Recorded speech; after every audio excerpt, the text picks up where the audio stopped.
আমি হচ্ছে রাহাস English care kids ডিপার্টমেন্টে আছি এবং কিডসদেরকে নিয়ে কাজ করছি। তো আলহামদুলিল্লাহ এই অভিজ্ঞতা থেকে আমি বলতে পারি যে একটা মানুষকে একটা ভাষা শেখার জন্য সবচেয়ে বেস্ট টাইম হচ্ছে যখন তারা ছোট থাকে, যখন তারা বাচ্চা থাকে, যেমন ক্লাস 1 থেকে ক্লাস 5 পর্যন্ত। এই টাইমটাতে হচ্ছে ওদের ব্রেনটা খুবই শার্প থাকে এবং ওরা ইজিলি প্রোনাউন্সিয়েশন, অ্যাকসেন্ট বলেন, এভরিথিং তারা খুবই সহজে ক্যাচ করতে পারে।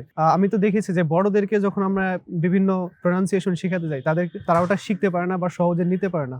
বাট কিডসদেরকে যখন শেখাতে যাই তখন তারা খুবই ইজিলি ওটা নিতে পারে এবং খুবই ইজিলি তারা ওটা সাউন্ডগুলো তারা ক্যাচ করতে পারে। সো এই জন্য আমার কাছে মনে হয় যে বাচ্চা পর্যায় থেকে বা ছোট থেকেই হচ্ছে ইংরেজিটা বা যে কোনো ভাষা শেখা উচিত। আর বাচ্চাদেরকে পড়ানো এবং বড়দেরকে পড়ানো সম্পূর্ণ কিন্তু ভিন্ন। কারণ বাচ্চাদেরকে পড়াতে গেলে মজা করে করে পড়াতে হয় এবং হচ্ছে কখনো কখনো ওদেরকে বিভিন্ন জোকস বলতে হয়। এবং আমাদের কিডস ব্যাচে হচ্ছে উইকলি আমরা 3টা ক্লাস নিচ্ছি এখন, শুক্রবার, শনিবার এবং হচ্ছে সোমবার। সোমবারে আমরা হচ্ছে একটা অ্যাক্টিভিটিস রেখেছি, সেটা হচ্ছে ওদেরকে শুধু কার্টুন দেখাবো এবং হচ্ছে বিভিন্ন রাইম, ইংলিশ সংস এগুলো হচ্ছে ওদেরকে দেখাবো। ওদেরকে একটা প্র্যাকটিস করানো হবে যে কিভাবে নেটিভ স্পিকাররা ইংরেজিতে কথা বলছে, কিভাবে হচ্ছে ওরা ইংরেজিটা উচ্চারণ করছে। এগুলো হচ্ছে ওদেরকে আমি প্রতি সপ্তাহে সোমবারে হচ্ছে এগুলো দেখাচ্ছি এবং ওদেরকে দেখানোর পরে এগুলো হচ্ছে ওদেরকে হোমওয়ার্ক আকারে দিয়ে দেওয়া হচ্ছে, যে ওদেরকে ভিডিওগুলো লিঙ্ক দিয়ে দেওয়া হচ্ছে যাতে ওরা এগুলো বাসায় দেখে দেখে যাতে ওরা, আমাদের বাচ্চারা কিন্তু প্রায় সময় কার্টুন দেখে, ওরা কিন্তু টিভি দেখতে, কার্টুন দেখতে অভ্যস্ত।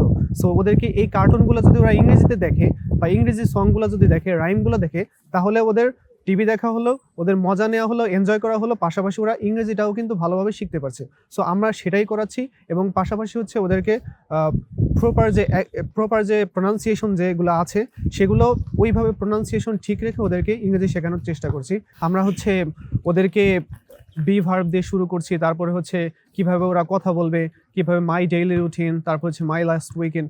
প্রত্যেকটা ক্লাসের পরে আমাদের একটা প্রেজেন্টেশন দেওয়া হচ্ছে এবং কনভারসেশন দেওয়া হচ্ছে, যাতে করে প্রেজেন্টেশনের মাধ্যমে ওরা যাতে মানুষের সামনে দাঁড়িয়ে কথা বলার যোগ্যতা অর্জন করতে পারে ছোটবেলা থেকে, এবং হচ্ছে কনভারসেশনের মাধ্যমে কিভাবে আরেকজনের সাথে ইংরেজিতে কথা বলতে হবে সেটা যাতে ওরা ক্যাচ করতে পারে ছোটবেলা থেকে। সো এইভাবেই হচ্ছে আমরা কিডসদেরকে ইংরেজি শেখাচ্ছি। So thank you very much Rahat sir.